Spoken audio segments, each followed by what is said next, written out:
Hola, buenos días, estimados estudiantes. Les doy la bienvenida a su primera práctica virtual de laboratorio de hematología.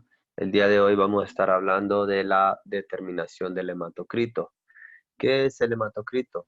El hematocrito es el espacio ocupado por el paquete de glóbulos rojos cuando la sangre total es centrifugada.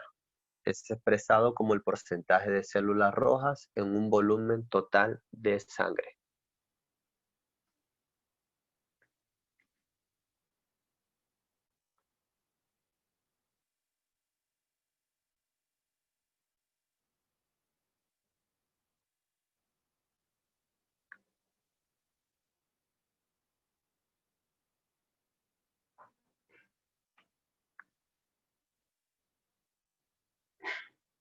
Se congeló la página, pero ya estamos aquí.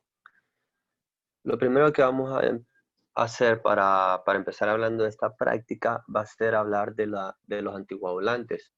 El anticoagulante más utilizado para hematología es el anticoagulante EDTA.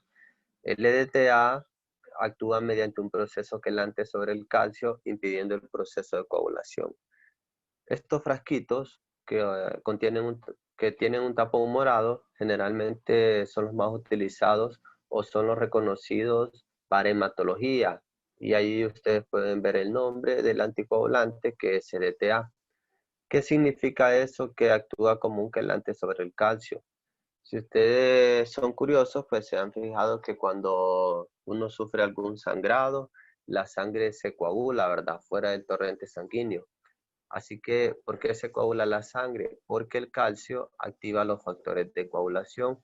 Entonces, lo que va a hacer el EDTA va a ser inhibir al calcio para que no se activen los factores de coagulación y no se formen coágulos. Por eso es que en estos frasquitos morados, la sangre se mantiene como si estuviera en el torrente sanguíneo. Tenemos otro tipo de anticoagulante que es el anticoagulante de heparina sódica. Es un anticoagulante fisiológico que actúa impidiendo que la protombina se transforme en trombina. Cuando hay pacientes que presentan, por ejemplo, trombosis es decir, que tienen coágulos en la sangre estas personas, entonces los médicos pues le dan heparina sódica como tratamiento.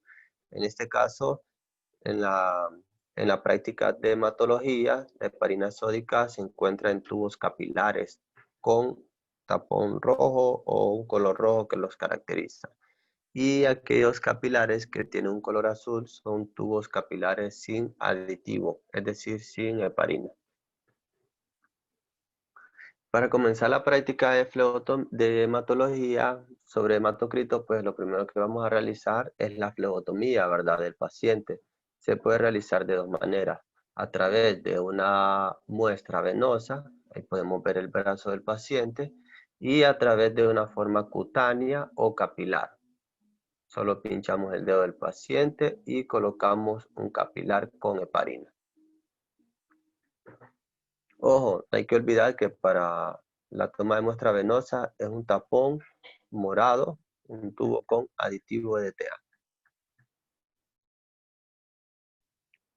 ¿Qué métodos podemos utilizar para realizar la flebotomía? Pues podemos utilizarlo con jeringa, con mariposa, pero uno de los más utilizados es el método al vacío. También se le conoce como el método Vacutainer y tiene una gran ventaja y es que usted puede tomar diferentes tubos a la vez sin necesidad de estar pinchando al paciente múltiples veces.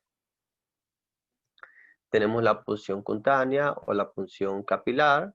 ¿Cómo se realiza este procedimiento? Pues se desinfecta la yema del dedo con alcohol etílico al 70%, luego se seca posteriormente con algodón y siempre es bien importante utilizar guantes y lancetas estériles.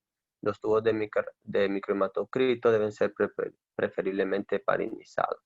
Cuando dice tubos de microhematocrito, en este caso se está refiriendo a los capilares. Hay que punzar la yema del dedo con la lanceta y presionar el mismo para que salga sangre. Se descarta la primera gota y luego se limpia con gasa. Se llena el capilar del microhematocrito apoyando uno de los extremos sobre la gota de sangre del dedo. y pues vamos a taponar el extremo más próximo a la sangre con plastilina. Ojo, esto es bien importante. Al terminar de realizar la flebotomía, ya sea cutánea o venosa, pues los punzocortantes se van a descartar en depósitos rígidos para residuos peligrosos. Bien, ¿en qué consiste esta práctica de hematología acerca del hematocrito? Aquí podemos ver un tubo capilar completamente lleno de sangre total antes de ser centrifugado. Bien, luego de la centrifugación vamos a ver que hay una separación tanto del plasma como de los glóbulos rojos.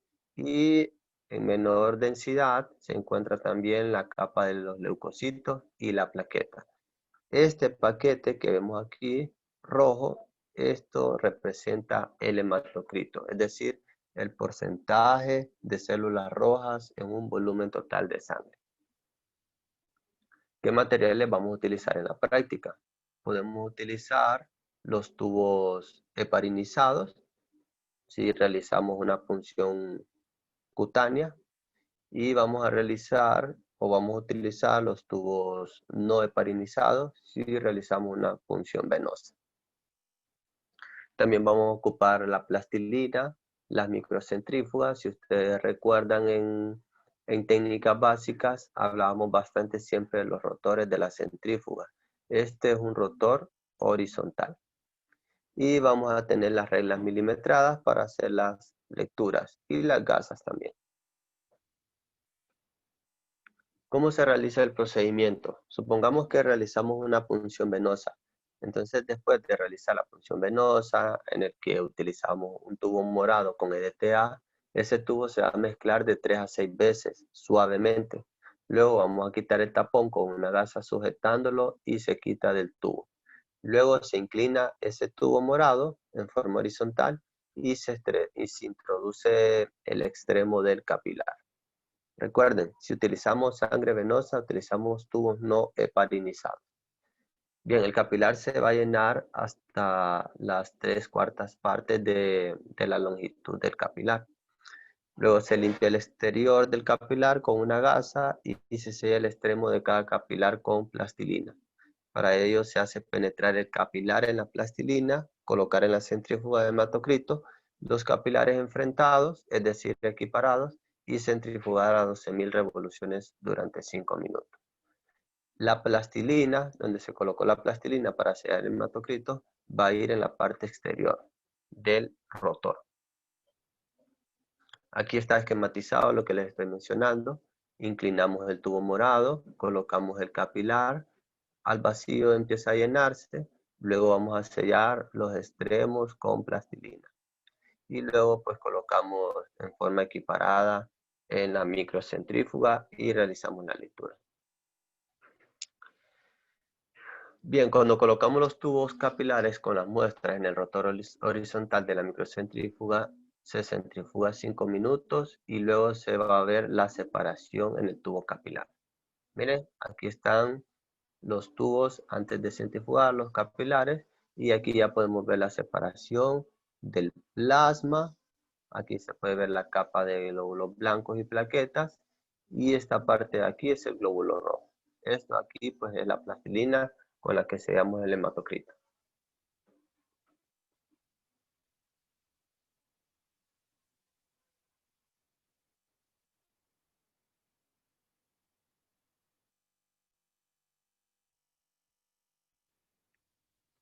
Bien, ahí tenemos cómo se realiza la técnica del hematocrito. Se le quita el tapón morado, se inclina el frasco y se coloca el hematocrito, el tubo capilar y se llena las 2/3 partes.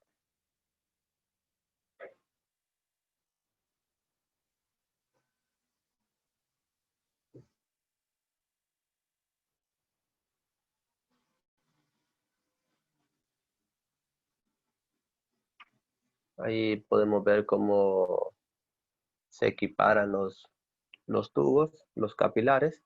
Eso es bien importante porque si no, estos capilares se quiebran, son de vidrio y pues puede haber algún accidente laboral. Bien, ¿cuáles son los pasos para la lectura del hematocrito? Lo podemos realizar a través de un lector de microhematocrito, que es más rápido, pero también se puede realizar a través de una regla milimetrada empleando una determinada fórmula. Entonces, ¿cómo se realiza la lectura?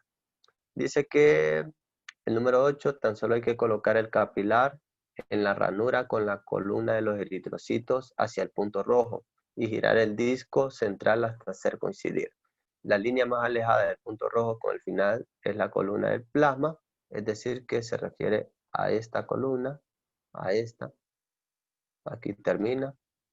La línea más cercana del punto rojo con el inicio de la columna es la de los eritrocitos, es decir, de aquí y de aquí. La línea central con la interfase de separación presente entre el plasma y los eritrocitos puede ser el hematocrito, que es esta y que es esta.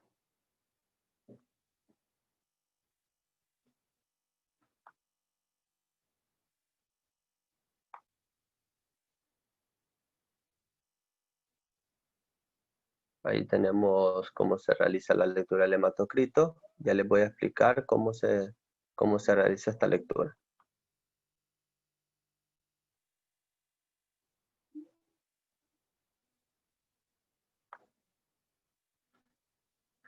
Bien, tenemos este hematocrito, ya fue centrifugado y esta es la regla milimetrada.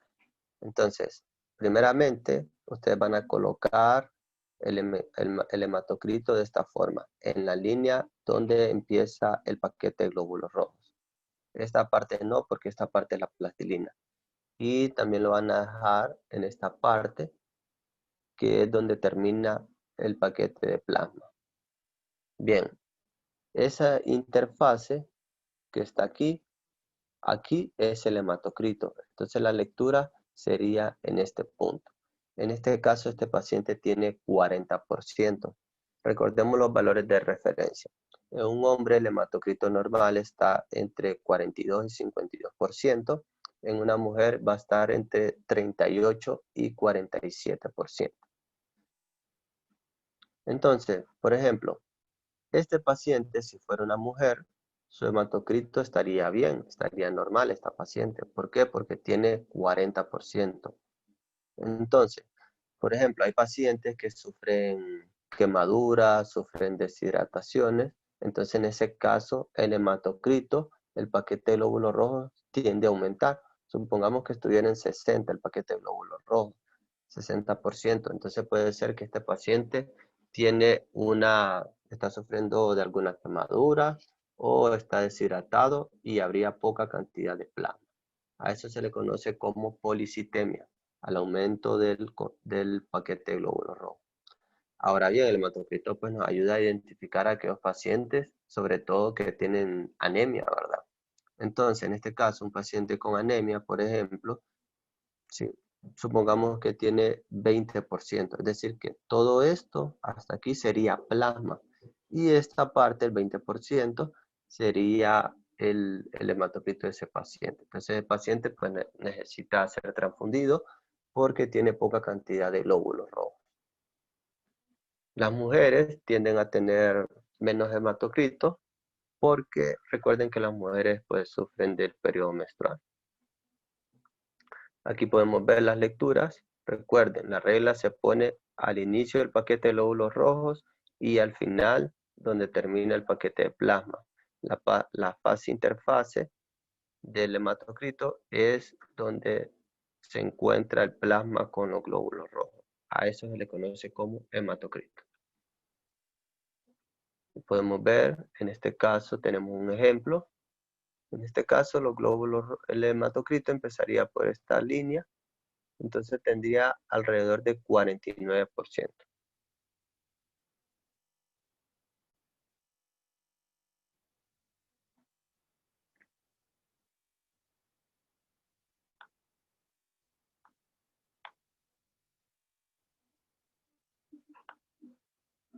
Ahí tenemos un lector de hematocrito. Bien, tenemos una forma también de realizar lectura del hematocrito, ¿verdad? Por si no contamos con una regla milimetrada específica para ello. Entonces lo podemos hacer con una regla normal. ¿Qué fórmula vamos a aplicar? Vamos a aplicar esta fórmula. L2 entre L1 por 100. Entonces dice que con la regla vamos a medir la longitud que ocupa en el capilar la columna formada por los glóbulos rojos sedimentados y referirla en tanto por ciento a la longitud total que ocupa la sangre que llena el capilar. Es decir, vamos a poner siempre el inicio donde termina la plastilina, es decir, de donde inicia el paquete de glóbulos rojos. Y vamos a contar los milímetros que hay hasta donde termina el paquete de glóbulos rojos. En este caso habrían pues 24 milímetros. Luego vamos a contar el total, que es desde que inicia el paquete de glóbulos rojos hasta que termina el paquete de plasma. Eso haría 54 milímetros. Lo vamos a dividir, lo multiplicamos por 100 y me da un porcentaje de 44.4%. Bien, aquí tenemos un ejemplo de resultados de pacientes. Supongamos que yo le realizo 2 hematocritos a un mismo paciente. En el primero me da 45% y en el otro me da 46%. Recordemos los valores de referencia, ¿verdad? En mujeres puede ser de 42 a 45% y en hombres entre el 45 y el 52%. Si ustedes se fijan en estas dos lecturas del mismo paciente, no hubo una diferencia de más del 2%. El porcentaje de error de un hematocrito es de 1 o 2%. Es decir, si aquí hubiera 45 y aquí hubiera 50, pues esos hematocritos no son confiables, hay un error. Entonces, en este caso no hubo la necesidad de realizar otra vez el procedimiento. Si en este caso hubiera existido, por ejemplo, uno de 45 y uno de 50, hay que repetir la centrifugación alargándola a 10 minutos. Entonces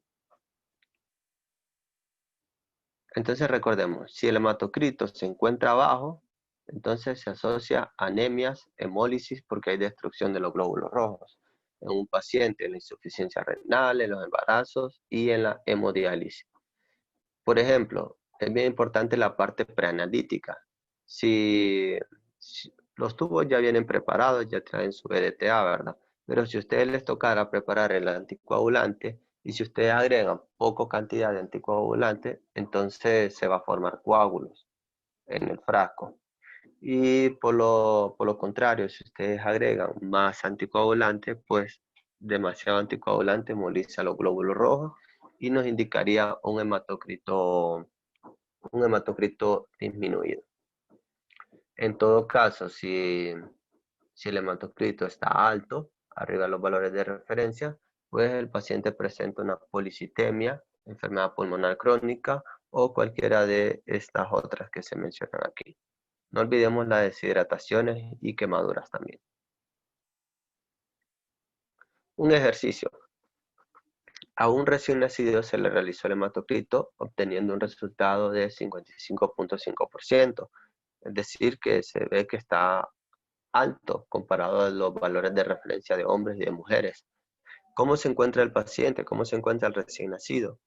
Los valores de referencia en recién nacidos van del 48% al 68%. ¿Por qué son más altos? Ustedes saben, un recién nacido, ¿dónde nacen los glóbulos rojos? En la médula ósea. Como es un recién nacido, esa médula ósea está como una maquinaria nueva. Está produciendo aquella gran cantidad de células, aquella gran cantidad de glóbulos rojos. Entonces, por lo tanto, es normal que el hematocrito pues, se encuentre alterado, se encuentre elevado. Pero que dentro de los valores de referencia un recién nacido sería algo normal. Por eso es cuando se realiza un hemograma un recién nacido, los valores de referencia tienen que ser diferentes. Entonces ahí podemos ver los valores de referencia, glóbulos rojos, glóbulos blancos, todo eso tiene que ser diferente en los recién nacidos. Y eso sería todo de mi parte. Espero que esta práctica sea de gran ayuda. Dejaré también un video para que puedan ver de forma visual cómo se realiza el procedimiento. Muchas gracias.